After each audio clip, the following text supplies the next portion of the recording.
Ok. Bon alors désolé pour le titre, pour le support de la présentation qui est en anglais. Bon, j'ai rien contre le français, mais quand je commençais à écrire la presse avec le titre, je me suis dit que ça ferait vraiment pas le même effet. Bon, je suis resté à l'anglais du coup, et c'est pas grave, ça va le faire. Je m'appelle Aurélien, en ce moment j'assure un rôle de lead dev dans une équipe d'une petite dizaine de développeurs à Airbus, et notre job c'est de construire un ensemble d'applications qui sont, il se trouve être toutes, ou presque toutes, écrites en Go.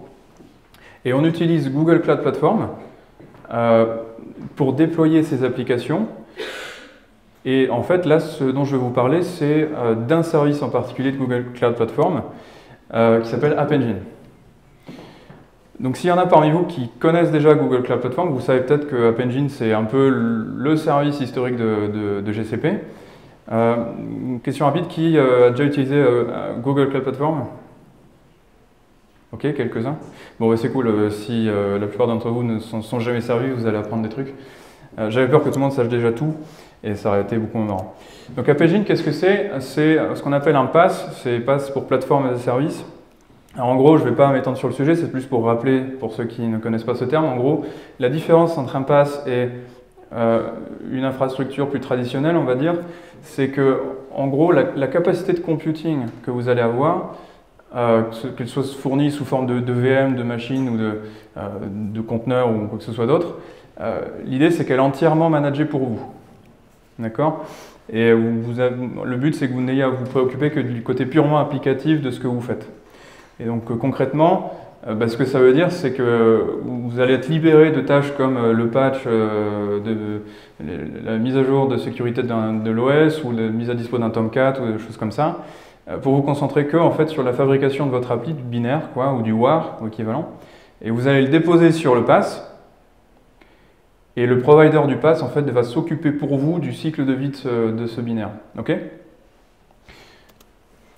Alors maintenant, je vais vous parler plus spécifiquement d'App Engine, de ce que permet de faire App Engine. Donc, ça va être une vue assez haut niveau. La première chose, c'est, comme je le disais, vous prenez votre code et vous le publiez, et en gros, c'est terminé. Donc ça, je l'ai déjà dit. Bon, ça valait le coup quand même de vous partager cette super animation. Alors pour ceux qui sont au fond, qui ne voient pas très bien, c'est un petit gopher dans un avion qui s'envole vers le cloud. Alors le problème, c'est que... Ouais, si on voit bien, on voit pas trop mal. Ça m'a pris à peu près 1 heure à faire, hein. Ça c'est la raison pour laquelle j'ai fait cette présentation, c'est pour partager ça. Et il y en a parmi vous qui savent comment c'est fait derrière, c'est super intéressant. Ensuite, une fois que vous avez déployé votre code, votre application elle va monter en charge. Hein. Au fur et à mesure que des utilisateurs arrivent et vont consommer vos services, vous allez avoir besoin de scaler votre application. Et ce qui est vraiment top avec App Engine, c'est que au prix de certaines contraintes dont on pourra parler après si vous voulez, dans la manière dont vous développez votre application, ça va être géré pour vous. C'est-à-dire qu'en fait, là c'est ce que j'ai montré, c'est un peu vite, quand le nombre d'utilisateurs augmente, le nombre d'instances qui fait tourner votre application, ce qui est représenté en haut, grossit aussi. Et quand ça réduit, le nombre d'instances qui est nécessaire à faire tourner votre application diminue en fonction, et App Engine gère ça automatiquement pour vous. Et enfin, App Engine, comme je le disais, c'est un service de GCP, Google Cloud Platform, qui vit au milieu de plein d'autres. J'en ai mis une liste non exhaustive. Ce qui est bon avec App Engine, c'est qu'il offre une intégration assez naturelle avec les autres services qui sont dispo. Donc en gros, vous pouvez utiliser assez facilement l'Object Store, des bases de données managées, des choses comme ça. Ok, donc là, on va s'intéresser aux objets, aux constructions qu'App Engine nous offre pour déployer une application. Alors, la première chose qu'on va trouver, c'est une notion de service. Les couleurs ne sont pas géniales. C'est une notion de service. Donc, en gros, pour déployer une application, vous pouvez tout mettre dans un seul service default, par exemple, mais vous n'êtes pas obligé. Vous pouvez très bien découper votre application en plusieurs microservices. Par exemple, pour un e-commerce, un client classique, vous avez un service pour l'utilisation des utilisateurs, un service pour la gestion des commandes, etc. Et chacun de ces services va avoir son propre cycle de vie. D'accord? Et en fait, ils vont partager globalement une URL, mais à part ça, ils vont chacun vivre leur vie. Ensuite, dans chaque service, vous allez trouver un certain nombre de versions. Les services, ils sont versionnés. Et chaque version, à l'image des services, a également son propre cycle de vie, d'accord, qui est indépendant des autres versions. Et comme chaque version va recevoir une charge, qui ne va pas forcément être la... Ah ça y est, je récupère un truc. Qui ne va pas forcément être la même que les... Non, il ne veut pas se barrer. Bon, tant pis. Qui va pas forcément être la même que les autres services. En fait, sur chaque service, on va retrouver un petit load balancer qui va s'occuper de scaler, contrôler le nombre de réplicas nécessaires pour servir la charge sur la version. Okay, donc chaque service peut avoir sa propre stratégie de version. Et le nom des versions est arbitraire. Hein. Là, j'ai mis des noms différents pour bien illustrer ça. Et enfin, la répartition du... Putain, il est chiant. La répartition du trafic entre vos versions va être gérée par un load balancer qui va être en gros déployé pour chacun de vos services. Et ce truc-là, en fait, ce que vous allez pouvoir faire avec, c'est le configurer pour dire, OK, je veux par exemple que 80% de mon trafic sur le service default aille vers ma V1 et 20% aille sur ma V2. Alors, je parle de load balancer, l'idée c'est que, en fait, on sait qu'ils existent, mais leur présence, elle est rendue transparente pour nous, développeurs. D'accord ? On n'a pas la main directement sur ces objets-là qui sont déployés. Au mieux, on peut jouer sur quelques curseurs comme la répartition de la charge, comment est-ce que le scaling est fait, si on a envie de le tweaker, mais en gros, c'est tout. Okay ? Le but, c'est que ce soit transparent. Alors, la répartition du trafic, là, je le dis ça comme ça, mais en fait, en vrai, c'est un truc assez génial. C'est-à-dire que si vous ne voyez pas bien à quoi ça peut servir, en gros, le use case, par exemple, c'est vous déployez une nouvelle version de votre application. Cette application, une fois qu'elle est déployée, elle est vivante et vous pouvez y accéder directement avec une URL qui lui est associée. Okay ? Et donc, vous la testez directement et quand vous êtes sur quelle marge, vous repassez le trafic dessus. Vous voyez ? Et alors, bon, là, vous avez envie de me dire, on le fait très bien avec une pré-prod ou d'autres manières. Là, ce qui est assez génial, je trouve, c'est que c'est pas un environnement qui ressemble à votre prod, c'est votre prod, quoi. C'est-à-dire que la seule chose qui va changer entre le moment où vous allez envoyer le trafic dessus et avant, c'est juste que voilà, c'est la config du load balancer qui est devant. Bon, c'est une parenthèse, mais c'est un truc que j'avais trouvé assez génial quand je commençais à bosser avec ça. Est-ce qu'il y a des questions jusque-là? Est-ce que c'est assez clair?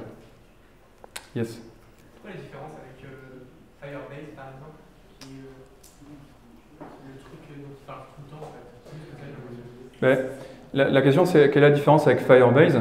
En gros, la différence avec Firebase, c'est que sur Firebase, tu vas pas publier de code. En fait, tu vas utiliser un software en fait, que tu vas pouvoir configurer d'une certaine manière. Là, par contre, ce que tu déploies sur App Engine, c'est du code, quoi. Tu peux envoyer une application Java ou Go en l'occurrence. Sur Firebase, tu peux pas faire ça. Firebase, si on doit lâcher des mots-clés, c'est... comment ça s'appelle déjà? Serverless, voilà. Ça, je sais pas, non, ça parle pas. Bon, App Engine, on n'est pas trop sur ça, c'est plutôt du PaaS, d'accord? Tu as quand même des serveurs qui sont là, tu les gères pas toi-même, mais ils sont quand même là, et tu déploies une app dessus. Ok, donc bon, maintenant on va supposer qu'on déploie une nouvelle version du service default. Alors attention, là, il va y avoir des animations high quality. Boum. Alors, on voit pas très bien. En gros, ce que je fais là, c'est que j'utilise le SDK Google pour déployer une nouvelle version d'App Engine. Alors, bon, on n'a pas besoin de trop voir le détail, c'est juste une commande gcloud app deploy, on s'en fout. Ce qui est important, c'est qu'en paramètre, on a un -version où je donne le nom de la version que je veux déployer. Bon, pourquoi pas. Et je passe un app.yaml qui est le manifeste de mon application, je reviendrai dessus après. Donc, ce qui se passe quand je fais ça, c'est que mon code est uploadé sur le cloud. Et à partir de là, il va commencer à builder. D'accord ? Google va builder mon application. J'ai juste envoyé le code. Hein. Donc il va tourner un moment, c'est relativement rapide. Une fois qu'il a fini, boum, j'ai mon application qui est créée. Et à ce stade-là, comme je le disais, elle a déjà une URL. Hein, je peux déjà y accéder, je peux déjà l'utiliser. L'étape après, éventuellement qui se fait toute seule ou pas, selon comment j'ai configuré ma commande de déploiement, le trafic, en l'occurrence 100% du trafic, est redirigé vers cette nouvelle version. Okay ? Et donc, mécaniquement, ce qui va se passer, c'est que je vais avoir vu que cette version-là va commencer à être sollicitée, accepter du trafic, et bien je vais avoir des instances. Ici, hein, vous avez vu le truc qui apparaît. des instances qui vont commencer à spawner pour répondre à ma charge. Et puisque les deux autres versions ne reçoivent plus de trafic, à moins que moi je les sollicite directement, ben mes instances elles vont juste disparaître. Ok? On va zoomer maintenant sur le add.yaml là. Donc c'est pas de temps pour rentrer forcément trop dans le détail, c'est juste pour vous montrer que, juste pour éviter de croire que c'est magique. En gros, dans ce app.yaml, c'est le manifeste de votre app. D'accord? C'est un petit fichier de config, en gros, on peut le voir comme ça, qui va accompagner votre code et qui va expliquer à App Engine comment vous voulez déployer votre app. Et donc ce qu'on va trouver, c'est déjà le nom du service, en l'occurrence default. D'accord? Comme je le disais, il y a plusieurs services. Le runtime que je vais utiliser, là, c'est Go. L'application d'exemple que je vais vous montrer après, ce sera écrit en Go, mais on peut tout à fait utiliser autre chose. Je peux faire du Python, du Java ou autre chose. Bon, la version du runtime, Go 1.8, pourquoi pas. Et les handlers. Et donc là, dans ce bloc-là, je vais définir quels sont les endpoints de mon application. Okay? Donc bon, je ne vais pas forcément rentrer dans le détail de ça. C'est pas forcément intéressant pour revenir après aux questions si vous voulez. Mais en gros, voilà, c'est juste pour vous montrer que finalement c'est assez trivial. Certes, c'est minimaliste. Pour autant, dans l'application que je vais vous montrer après, c'est ça qui est utilisé. Il n'y a rien d'autre. Donc c'est quand même pas mal. Est-ce qu'il y a des questions? Ok. Bon, ça c'est que pour le compute. Quand je déploie une application, il n'y a pas que ça. Il y a généralement des données que je dois stocker quelque part. Entre autres, je peux vouloir faire d'autres choses. Bon, comme je disais tout à l'heure, App Engine il est bien intégré à tout le reste de GCP. Et donc pour utiliser des choses comme le storage, putain c'est dégueulasse, PubSub, d'autres trucs comme ça, bon, ben, en gros vous allez utiliser des API. Et pour manipuler les API, si vous êtes en Go, vous allez trouver sur GitHub, en Go c'est vrai pour Go, mais c'est vrai pour les autres technos, vous allez trouver des SDK voilà, bon, qui vous facilitent un peu une manipulation de ces API. Alors là on ne voit pas très bien, je vous diffuserai les slides. Il y a deux repos, un pour App Engine, un pour les autres API de la plateforme. Alors, la raison pour laquelle il y a deux repos, c'est un peu historique, on s'en fiche un peu, ça pourrait très bien être dans un seul maintenant en fait. Bon voilà, c'est juste pour vous montrer qu'App Engine c'est certaines choses, mais il existe d'autres API. C'est juste important de le mentionner parce que dans la démo, je vais m'interfacer avec certains d'entre eux. Ok.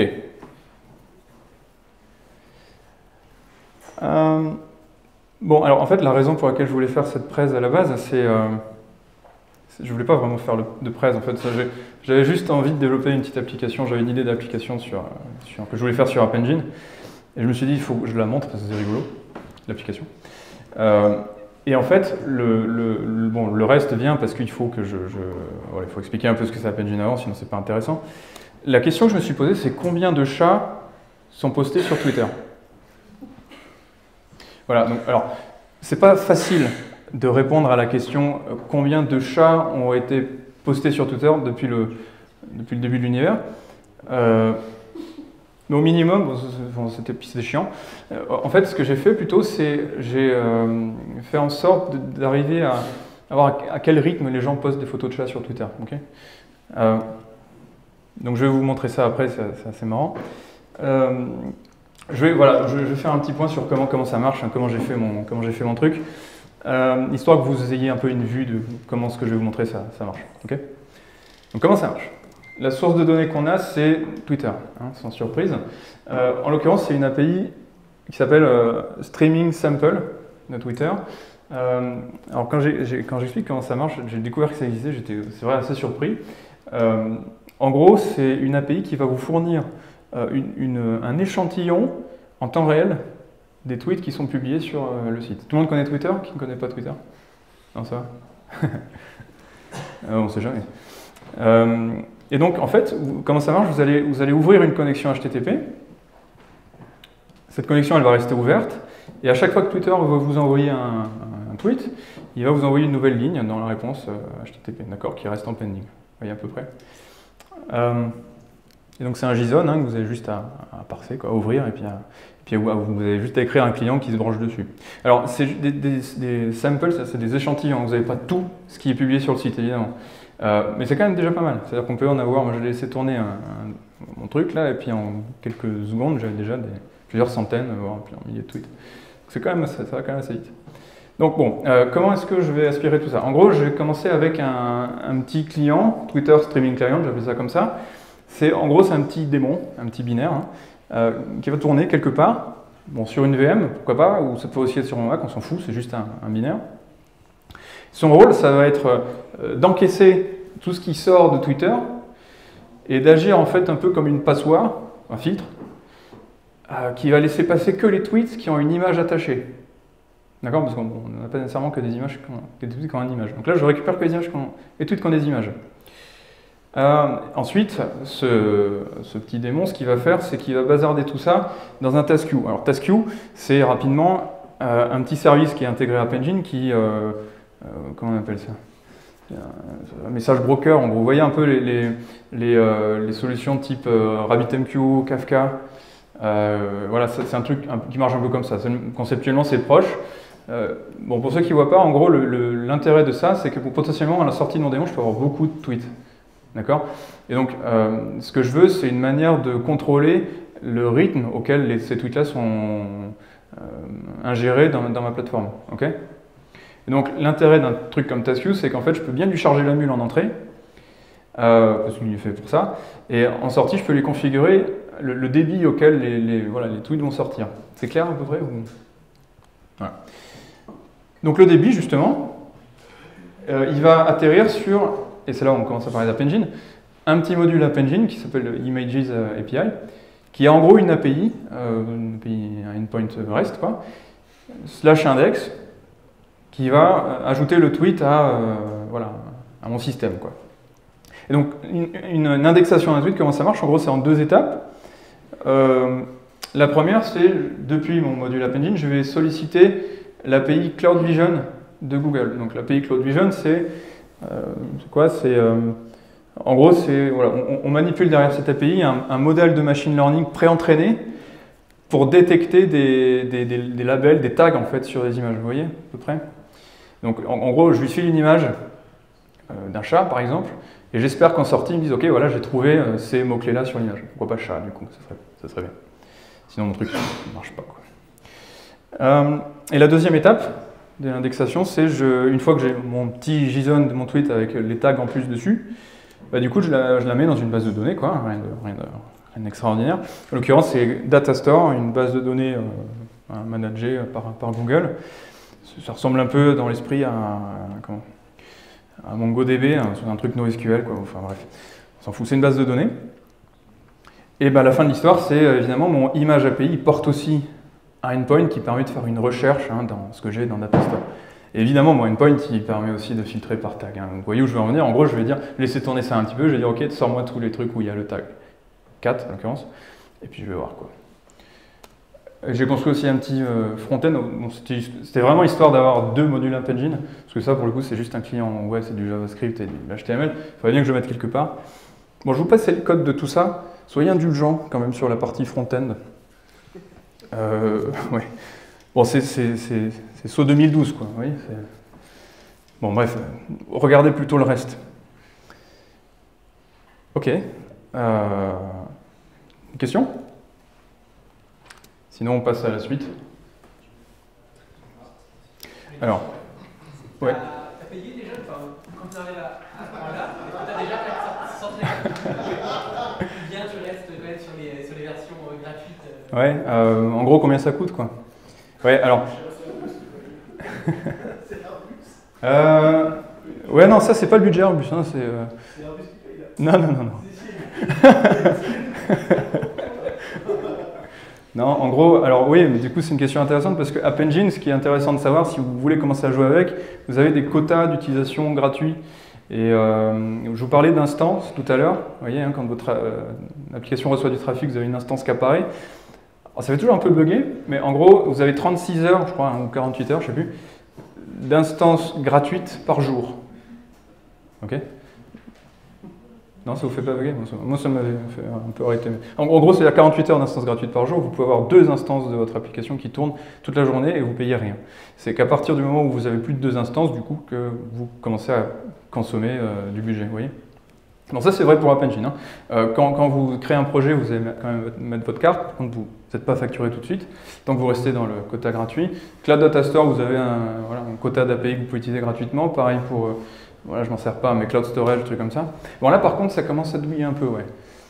Cloud Vision, alors j'ai plus les chiffres en tête, mais j'ai fait un peu gaffe quand même quand je préparais le truc, parce que si je fais pas gaffe ça monte un peu vite. Ouais. J'ai plus les chiffres en tête. Mais bon, en gros en préparant le truc, j'ai dû cramer 50 centimes quoi. Max. Ça va, c'est dans mon budget à peu près, même sans faire appel à Airbus. Yes. Et puis il y a 300 $ offerts quand on crée un compte sous GCP. Ouais. Oui, et puis voilà, comme bonne remarque, effectivement, si vous n'avez jamais utilisé GCP, et que vous êtes curieux, que ça vous rend curieux, que vous voulez même prendre le code, pourquoi pas le faire tourner chez vous pour le tester, quand vous créez votre compte sur la plateforme, vous avez 300 $, donc en euros c'est un peu moins, 280 €, un truc comme ça, offert. Et vous, en fait, vous imputez là-dessus, quoi.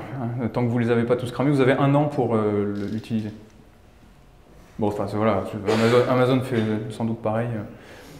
Voilà, c'est pour vous attirer dans la camionnette pour ensuite. Ouais. Bref. Ok, d'autres questions? Alors, bon, j'espère que ça a marché, mais bon, je l'ai répété tout à l'heure. Alors, ça marche ça? Non? Alors, n'ayez pas peur de ça, on ne va pas y rester longtemps. Yes. Bon, alors, ça c'est, je me suis connecté sur console.cloud.google.com et donc je suis sur l'interface web qui m'est offerte par App Engine. Okay, donc là, ce que je vois, en fait, c'est, dans le menu à gauche, vous voyez, ce que je vois, c'est les deux services que j'ai qui font tourner mon appli. Okay, donc default, en gros, ça c'est, c'est mon interface web. Et Image API, bah, c'est mon module Image API. Okay. Ah, qu'est-ce que je vais montrer aussi? Voilà, ça c'est l'écran, on voit pas très bien, je suis désolé. Je vais essayer de faire un... Ouais, bon, c'est pas beaucoup mieux. Là, je suis sur, en haut, mon service default. Ouais, mais j'ai peur que si je... Enfin, au fond, vous voyez bien? Ça va? Comment? Non, non, je vais faire de la merde. Non, non, non. Commence pas avec tes trucs de... Non, non, il voit très bien, il voit très bien. Donc là, je suis sur mon service default, et bon, je vois, voilà, j'ai deux versions. Hein. En fait, c'est pas vraiment besoin de deux versions. Pour vous montrer, par exemple, ce que je disais tout à l'heure, mettons que j'ai envie de rediriger, je vais pas le faire, mais mettons, ou si je vais le faire, on s'en fout, je vais basculer 10% de mon trafic sur cette version bêta 0.0.1. Bon, c'est complètement con, parce qu'en l'occurrence, c'est la plus vieille, mais pas grave. Là, alors soit je fais migrate trafic, donc il va carrément tout bazarder sur cette version-là, soit je suis un peu plus fin et je dis ok, je split mon trafic. Voilà, et donc je dis ok, très bien, cette version-là, tu vas prendre, je suis au bon endroit, 10%. Voilà, et puis vachement bien fait, hein, 90% automatiquement. Et puis bon, je peux choisir accessoirement, parce que oui, quand même, il faut, tant qu'à faire, que si quelqu'un tape sur une version, un client tape sur une version, il faut que la requête d'après, il tape sur la même. Sinon, ça veut dire qu'à chaque fois que je rafraîchis Google, j'ai Google qui clignote dans des couleurs différentes. Je suis clair ou... Ouais. Bon, éventuellement, pour voilà, déterminer ça, vous allez passer sur l'adresse IP, un cookie qui va vous injecter, ou random, c'est nouveau, ça je ne sais pas. Bon, random, pour le coup, je ne sais pas à quoi ça sert. Ouais. Bon, mettons, allez, 10%. Je crois que j'ai créé une autre version tout à l'heure, vraiment pour dire que j'ai deux versions. J'ai dû juste changer un texte, un truc comme ça. Et comment tu monitores les logs de chaque version, par exemple? Ouais, alors ça, si ça ne te dérange pas de reposer la question après, sinon je vais perdre mon fil complètement. Je te montre après. Mais pour répondre à ta question, hein, comme sans te montrer, tu as App Engine qui est intégré avec le service de log managé de la plateforme. Donc tu vas retrouver tous tes logs de ton application dans un écran qui va bien. Tu vas pouvoir filtrer par version, par service, etc. Si ça t'intéresse, je peux te montrer. Donc là, il est vachement long, par contre, non? Non, il a fini? Voyons. Ouais, ok, bon. Incroyable. Ok, donc ça c'était globalement pour les petits écrans d'App Engine. Alors j'en ai fait que deux, mais bon, en gros les services, les versions, alors si les instances, ouais, je crois que je l'ai prévu, quand même un peu bien fait. Hein. Voilà, donc là je suis sur, hop, j'arrive. Voilà, je suis sur mon service Image API. Alors est-ce que je choisis une version en particulier? Oui, voilà, cette version-là où j'en ai qu'une. Et je peux voir, voilà, j'ai deux lignes, ça correspond à deux instances qui sont en train de tourner, qui servent mes utilisateurs. Ok. Et alors, on va s'amuser après, je vais stresser un peu mes API et on va voir que ça va gonfler. Hein, accessoirement, je vais peut-être payer un peu, mais c'est pas grave. Notez pas les URL et vous amusez pas à me... Hein, ok. Ok, donc voilà, mon API elle ressemble à ça. Donc je vous montre le JSON, je vais vous montrer, c'est juste pour que vous voyez un peu comment ça marche. Ensuite on va regarder l'API, enfin l'interface web plutôt. Donc bon, j'ai une réponse avec une liste de tweets, hein, j'en ai 10 là. Alors oui, j'ai préparé un peu la démo, j'ai fait tourner, je dois avoir quelque chose comme 2000 ou 3000 tweets, un truc comme ça dans ma base. Voilà, donc typiquement, ce JSON là, l'ID, alors je crois que l'ID c'est moi qui l'ai posé, mais l'URL, celle-ci, la description et la date de création, c'est Twitter qui me le donne ça. Et ce que fait mon appli, hein, vous avez peut-être compris, je pense, mais c'est computer ces tags-là. D'accord? Alors, attendez 2 secondes. Hop. Hop. Ça marche pas ça. Copier l'adresse. Ouais. Voilà, bon, enfin, c'était pour vous montrer que c'était des vraies images, quoi. Ok? Donc bon, ça marche éventuellement aussi si je mets dog, par exemple. J'ai d'autres tweets. Hein. Bon, voilà. Vous avez compris, ça marche vachement bien. C'est trop cool. Bon, on va regarder un truc maintenant. C'est, je vais m'amuser donc à... Non, ça c'est bon, c'est fait. Je vais m'amuser voilà, à stresser un peu mon application et on va voir le nombre d'instances ici qui vont falloir. Pour ça, je vais utiliser un outil qui s'appelle Apache Bench, que vous connaissez peut-être. Bon, on s'en fout, c'est juste un outil que j'utilise et qui va générer plein de requêtes sur un endpoint que je lui donne, d'accord? Donc, hop. Alors 4, c'est rigolo, mais ça n'a rien à voir pour le coup. Non, tu veux pas? Comment? Il y a une sorte de complot derrière ça, oui, c'est sûr. Alors c'est très compliqué avec le micro à gauche. J'arrive, hein. Vous êtes là? Hop. Voilà. On y va. Donc, 100, alors n%, d'accord, je vais lancer 100 requêtes en tout sur mon endpoint de recherche, que vous ne notez pas pour faire ça plus tard chez vous, on est d'accord. Et c'est pour concurrent, donc c'est-à-dire que vous allez avoir 100 requêtes et par paquet de 10, quoi. D'accord. Alors, juste voir un truc. Ici, j'ai voilà, 16 requêtes, 2 requêtes. Donc normalement, on devrait avoir 100 de plus là. Sauf si vous amusez en même temps. Ah, ok, c'est parti. Donc, Apache Bench, voilà. Qu'est-ce qu'il me fout là? Ah non, bah c'est bon, il a fini. Ok, donc au passage, on voit quoi? On voit que la plus longue requête a pris moins d'1 seconde. Hein, millisecondes ici. Et puis, j'ai pas d'erreur accessoirement. Failed request 0, tout va bien. Revenons un coup en arrière. Ah, ça marche pas. Si, ici, c'est là. Bon, je sais pas pourquoi il s'est dit que celle-ci, c'était pas bien. Donc, il en a créé une autre. Je vais leur faire un coup.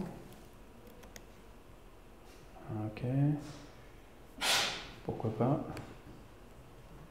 Voilà. Bon, ça répond bien quand même. Mais bon, enfin, allez, on va arrêter de faire les petites frappes. Pourquoi pas. Ouais. Donc là, j'ai mis, pour ceux qui ne voient pas bien, 10 000 requêtes. C'est pas encore énorme, on peut faire bien pire. 10 000 requêtes et par paquet de 1000. Donc là, normalement, il va s'énerver un peu. Bon, je vais attendre la fin ou pas. J'attends la fin ou pas? Vous voulez voir au fur et à mesure? Allez, je suis trop curieux, désolé. Ok. Qu'est-ce qui s'est passé? Allô? Pourtant, il a l'air de faire des trucs, lui. Donc voilà, on voit plein d'instances. Attendez, bougez pas. C'est cassé, c'est pas grave. Non, je pense qu'il est aux fraises. Non? S'il réfléchit. Non, mais merde, c'est pas possible ça. Alors là, je comprends pas. Je vous renvoie à mon slide qui disait Not guaranteed to work. Hein. Ah, c'est con ça quand même. Non? Ok. Désolé, attendez, ça m'intéresse quand même de comprendre, je vais pas y passer la soirée, mais... Non, tu veux pas. Bon, c'est dommage parce que je vous aurais bien montré, je l'ai fait tout à l'heure, ça a marché. Bon, ben on essaiera d'y revenir plus tard pour voir ce que ça a donné. Mais c'est quand même très curieux cette histoire. Il n'y a personne qui voit un truc que je loupe qui serait énorme. Hein. Je viens sur Image API. Hein. Ouais, c'est ce que j'ai fait. C'est chiant ce truc-là. Lui, il a bien fini. Bon, il en a pas tout à fait envoyé 10 000, mais c'est pas grave. Qui c'est qui me fait une blague là? Non? C'est étonnant quand même cette histoire. Bon, c'est pas grave, écoutez, tant pis. On va voir la suite qui est plus intéressante de toute façon.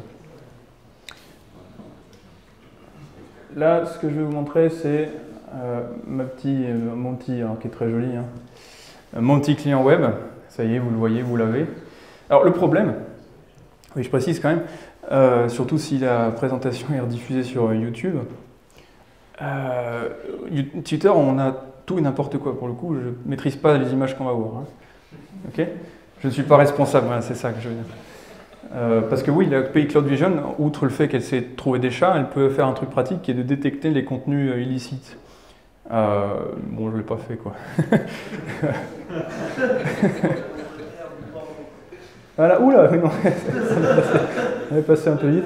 C'est ça, les chats. Voilà, bon, ça marche, hein, je peux charger avec mon magnifique Infinity. Oula, bordel. Bon, on va arrêter les frais. 4. Yes. Ok, tout va bien. Ah, il y a un chien, oui. Bon, mais il ressemble vachement à un chat, par contre. On va le pardonner. Ok. Log. Yes. Ah, bah oui, bah, ouais. On est complètement con. Mais c'est pas grave, ça marche. Non, je ne maîtrise pas. Je ne maîtrise pas, d'accord? Très bien. Oui, alors ce que je vais faire, je pose le micro 2 secondes. Ce que je vais faire, j'ai besoin de mes 2 mains. Je vais, alors on va revenir sur les 4 là. Hein. Oui. Et en fait, je vais faire, juste pour montrer avant, un appel à la main à mon API d'indexation avec une image de chat que je vais choisir sur Google. Et on va vérifier qu'elle apparaît bien ici, okay, pour vous montrer un peu comment ça marche. Je pose le micro. C'est parti. Donc là, c'est mon petit note. Voilà, j'ai ça.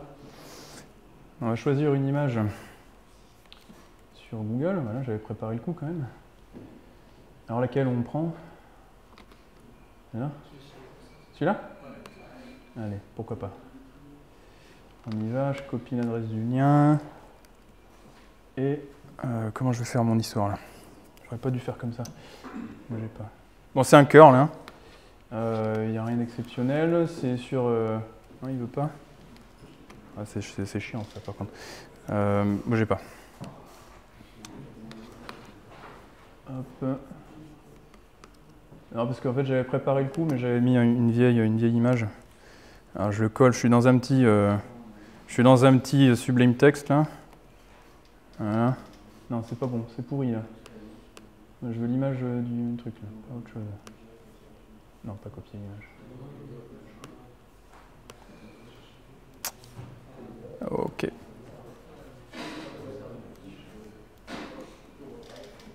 Ok. Donc bon, un post sur /index, d'accord. Mon payload c'est un truc avec juste l'URL du chat. Voilà. Et bon, une description. I love this cat lol, pourquoi pas. On y va. Error false, voilà, très sympa. Donc error false, si on a du bol. Désolé, j'insiste, un peu chiant. Mais... Ah, si, voilà. Bon, bon, il y en a plus qu'avant. Tant pis, on s'en fout, c'est juste. Ouais, bref. Ok, là, normalement, on devrait avoir notre petit chat si je charge plus d'images. Non, je vais refaire un essai. De toute façon, il n'a pas trouvé le chat aussi. Hein, aussi ouais. Ah, bah si, il est là. Il est là. Mais, alors attendez, bougez pas. Si, ça a marché. Voilà. Bon, c'est pas moi, hein, pour le coup, c'est l'API Cloud Vision de Google. Mais c'est déjà rassurant.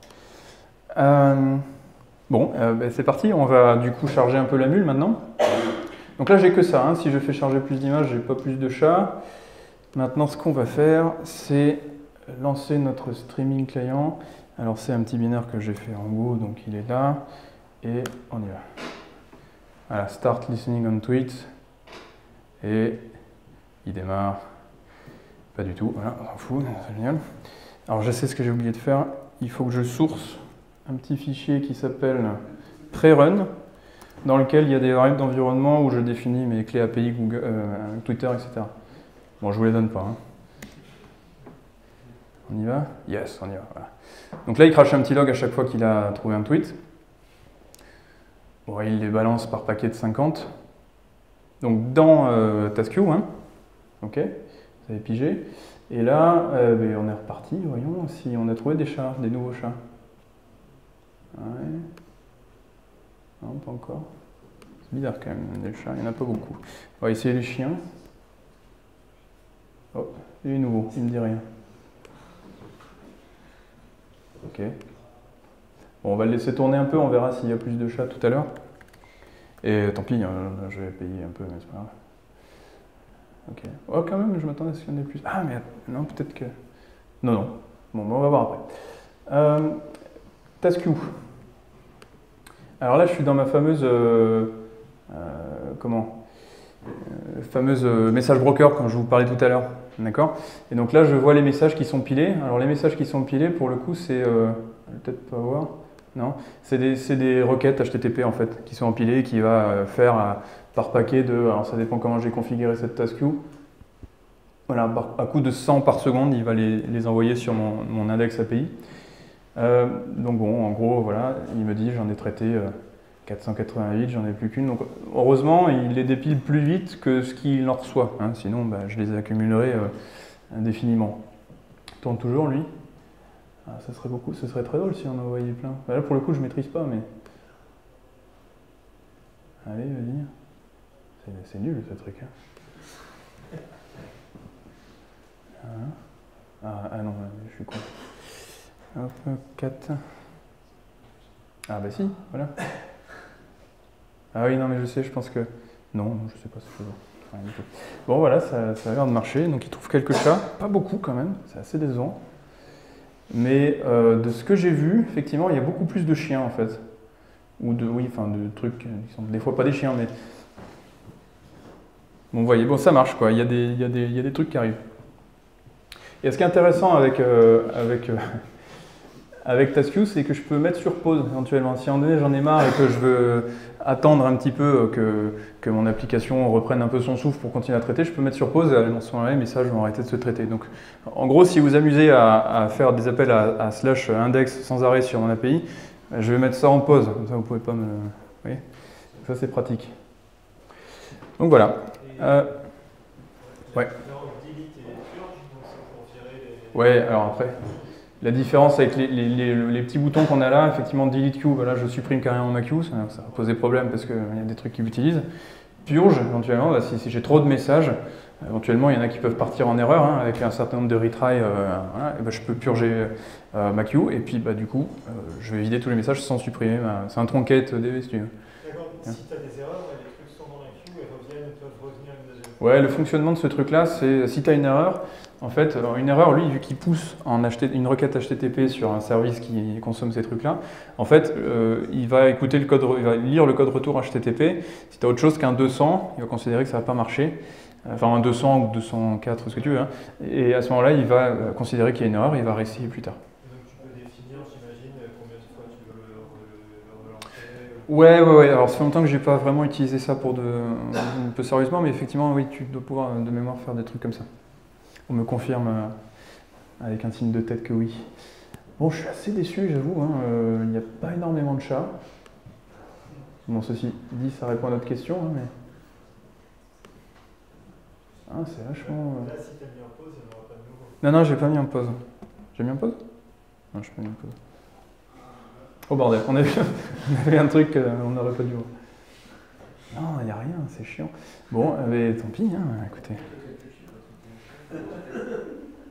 Si, bah, il y en a, mais pour le coup, vu le rythme auquel ils dépilent eux, ce qui n'est pas encore, ça va, on a vu pire, mais bon, je m'attendais à ce qu'il y en ait quand même plus.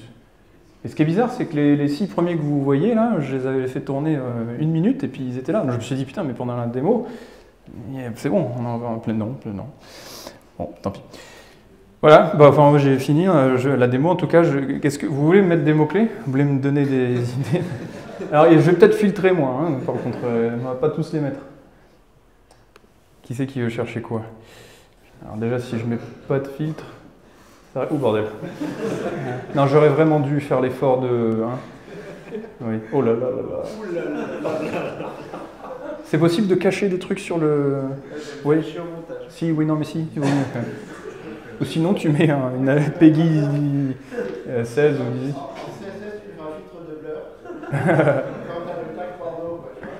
Ouais, not safe for work, c'est ça? Ouais. Not safe for meet. Si, ouais, tiens, il y a un chat. Et donc, bah, je sais pas, est-ce qu'il l'a trouvé celui-là? Alors oui, il est là, il l'a trouvé.